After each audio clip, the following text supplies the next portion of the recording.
कि ये हमारे ही समाज का बच्चा है, इसको न्याय मिलना चाहिए। 2 मिनट बात नहीं करवा सकते थे? नहीं करता हूँ मैं, सच बता रहा हूँ। राजनीति का तो इस भर्ती ने मुझे हर पल मारा है। मुझे उसी मौर्य सभा यहाँ थी, एक मौर्य सभा, उसमें हरपाल मौर्य जी आए थे, तो उन्हीं की सभा में मैं आया था। मैं गलत मांग नहीं कर रहा हूँ, मेरे पास आयोग की रिपोर्ट है। मेरे समाज के नेता मुझे गलत साबित करना चाहते हैं। मैं कोई राजनीति नहीं करना चाहता। मैंने कभी, आप लोग समाज में लोग देख लीजिए, यही हाल है, दर दर भटक रहे हैं, लाठियां खा रहे हैं, गालियां खा रहे हैं। केशव प्रसाद मौर्य की आवाज पे कम से कम 50 बार गया हूँ, गालियां भी। हम कहाँ जाए, किसके पास जाए? हम और कुछ नहीं कहना चाहेंगे। मेरा नाम अमित मौर्य है। यही हमारे गांव के पास में एक अमरपाल मौर्य जी एक छोटा सा कार्यक्रम था, मौर्य सभा, उसी में आए थे और जितने मौर्य थे, मौर्य समाज के लोग आए थे। तो हमने सोचा कि जो हमारी पीड़ा है, 640 दिनों की पीड़ा है, लखनऊ के इको गार्डन में जो एक जेल हुआ करती थी, उसमें हम लोगों ने बिताया है। वो दर्द हम इनसे कहेंगे और इनसे बताएंगे तो ये राज्यसभा सदस्य हैं, हो सकता है हमारी बात वहाँ तक पहुँचाएं। मोदी जी से मिलते रहते हैं, योगी जी से मिलते रहते हैं, तो न्याय दिलाने की बात करें। मैं यही उम्मीद के साथ आया था, एक ज्ञापन लिया था। तो मैंने कहा सर 2 मिनट मुझसे बात करनी है। तो सर ने हमारा ज्ञापन, हमने जैसे 69,000 का नाम लिया, उन्होंने हमारा ज्ञापन ऐसे ले लिया, हाथ में पकड़ लिया, ना कुछ सुना ना कुछ कहा कि अभी बात करते हैं। वो चले गए। उसके बाद फिर मैं बाहर बोलता रहा। उसके बाद कई सारे नेता हमारे समाज के ही हैं, जिनको मैं जानता हूँ, वो भी हमें जानते हैं। वो हमको डांटने लगे, अलग से हमको डांटने लगे कि तुमको ऐसा नहीं करना चाहिए था। फिर कुछ लोगों का कहना था कि ये राजनीति करता है, राहुल गांधी से मिला था। मैं कहना चाहूँगा कि मैं कोई राजनीति नहीं करता हूँ। मैं राहुल गांधी से मिला था, मेरी पीड़ा थी। मैंने उनसे ये कहा था कि आप मिल के राहुल गांधी को एक पत्र लिखिए, आप जाइए राहुल गांधी को एक पत्र लिखिए कि हम लोगों के साथ अन्याय हुआ है, वो हम लोगों को न्याय दिलाने का प्रयास करें, जैसा कि राहुल गांधी ने पत्र को लिखा भी था। उसके बाद जैसे अब यह राहुल गांधी की बात नहीं है, विपक्ष के जितने भी नेता हैं, मैंने चाहे सत्ता पक्ष हो विपक्ष हो, किसी के पास मैंने कोई ऐसा दरवाजा नहीं है जहां मैंने खटखटाया ना हूं। मैं सबके पास गया हूं।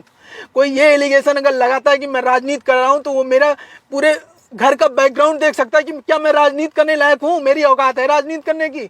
ऐसे एलिगेशन लगाना मत करिए। हक दिलाने की जहाँ बात आई है वहाँ हक दिलाइए। ऐसे आप किसी के ऊपर आरोप लगा के ऐसा नहीं कर सकते हैं, आप पीछे नहीं हट सकते हैं। आपको न्याय दिलाना पड़ेगा, क्योंकि आप हमारे समाज के हैं और हमें आपसे कहना है, हमारा हक बनता है आपसे कहेंगे। हम डरते नहीं हैं, हम अपनी बात सही है तो सही कहने में क्यों डरेंगे?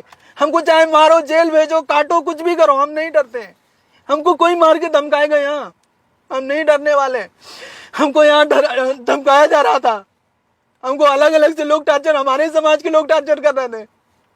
उनको ये नहीं पता था कि ये हमारे ही समाज का बच्चा है, इसको न्याय मिलना चाहिए। 2 मिनट बात नहीं करवा सकते थे? बात भी करवाए तो हमको वहां हड़काया जा रहा था, वहां मुझे धमकी दी जा रही थी, क्योंकि मैं वहां अकेले था। हमारे समाज के लोग ऐसे देख रहे थे, हमारे समाज के नेता ऐसे देख रहे थे, कुछ नहीं कर रहे थे। हमसे कह रहे थे ये राजनीति करता है, राहुल गांधी से मिला था। मैं राजनीति नहीं करता हूँ। मैं सच बता रहा हूँ, राजनीति का तो इस भर्ती ने मुझे हर पल मारा है। मुझे बस यही मन करता है, मुझे जीने का मन नहीं करता। मैं सोचता हूँ कब मर जाऊँ ऐसे टार्चर होने से ज्यादा, क्योंकि मैं सही हूँ, मैं गलत नहीं हूँ। मेरे समाज के नेता मुझे गलत साबित करना चाहते हैं। मैं कोई राजनीति नहीं करना चाहता। मैंने कभी किसी और से राजनीति के बारे में कहीं बात नहीं किया। मैं 6800 शिक्षक भर्ती में आरक्षण पीड़ित एक शिक्षक हूँ। ओबीसी एससी समाज से आता हूँ। ओबीसी एससी शिक्षकों की, ओबीसी एससी बच्चों की क्या हाल है, आप लोग समाज में लोग देख लीजिए। यही हाल है, दर दर भटक रहे हैं, लाठियां खा रहे हैं, गालियां खा रहे हैं। केशव प्रसाद मौर्य की आवाज पे कम से कम 50 बार गया हूँ, गालियां मिली है। एक बार मुलाकात हुई तो उन्होंने कहा कि हम मौर्य सभा मनाने आते हो। उसी मौर्य सभा यहाँ थी, एक मौर्य सभा, उसमें हरपाल मौर्य जी आए थे, तो उन्हीं के सभा में मैं आया था। मैंने सोचा कि वो मेरी बात रखेंगे, वो मेरी बात सुनेंगे, मेरा दर्द सुनेंगे, लेकिन उन्होंने सुनने से मना कर दिया। मुझे अलग से हड़काया। कई सारे नेता थे हमारे, कई ब्लॉक प्रमुख थे, विधायक जी भी थे, लेकिन किसी ने मुझसे बात करना उचित नहीं समझा। सिर्फ मुझे डांटने के सिवा, मुझे आरोप लगाने के सिवा किसी ने कुछ भी नहीं समझा। मेरा बिल्कुल भी मन नहीं कर रहा है कि मैं जिंदा रहूं। इस तरह का टार्चर होना नहीं चाहता, लोग मुझे सुनना ही नहीं चाहते, मेरा दर्द क्यों नहीं सुनना चाहते लोग, हमें ये नहीं समझ में आता।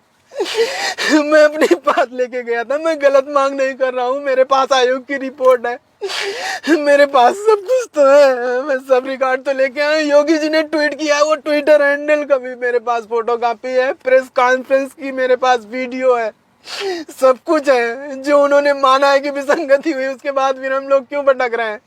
हमारी जगह 6,800 सामान्य वर्ग के अभ्यर्थी नौकरी कर रहे हैं और हमको सड़कों में भटकाया जा रहा है, हमको राजनीतिक बताया जा रहा है, हमको टॉर्चर किया जा रहा है, हमको धमकी दी जा रही है। हम एक गरीब परिवार से आते हैं, इसलिए हमारे साथ ही अत्याचार किया जा रहा है। हम अपने समाज के लोगों से कहना चाहते हैं कि हम लोग हमारी दर्द को समझिए, हमारी पीड़ा को समझिए। ये लोग हमको नहीं समझना चाहते, सब कुछ जानते हैं मेरा दर्द, उसके बाद भी लोग अवॉइड कर रहे हैं हमको। हम कहाँ जाएं, किसके पास जाएं?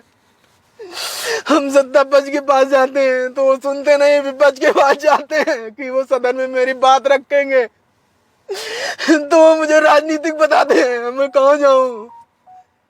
69,000 शिक्षक भर्ती में इतना बड़ा घोटाला हुआ, 6800 सीटों का, उसके बाद में हम लोगों को न्याय नहीं दिया गया। चुनाव के समय योगी जी लिस्ट तो निकाल देते हैं, लेकिन 2 साल से सड़कों पे गालियां खाए, पुलिस की लाठियां खाए, मार खाए, जातिगत गालियां। ये लोग जो समाज के नेता बन रहे हैं, ये लोग क्यों नहीं समझते हैं? हम लोग को वहाँ जातिगत गालियां दी जा रही थी, जूतों से मारा, पुलिस द्वारा टॉर्चर किया जा रहा था। हमारी क्या गलती है? सिर्फ यही गलती है कि हम ओबीसी एससी हैं, इसलिए हम और कुछ नहीं कहना चाहेंगे।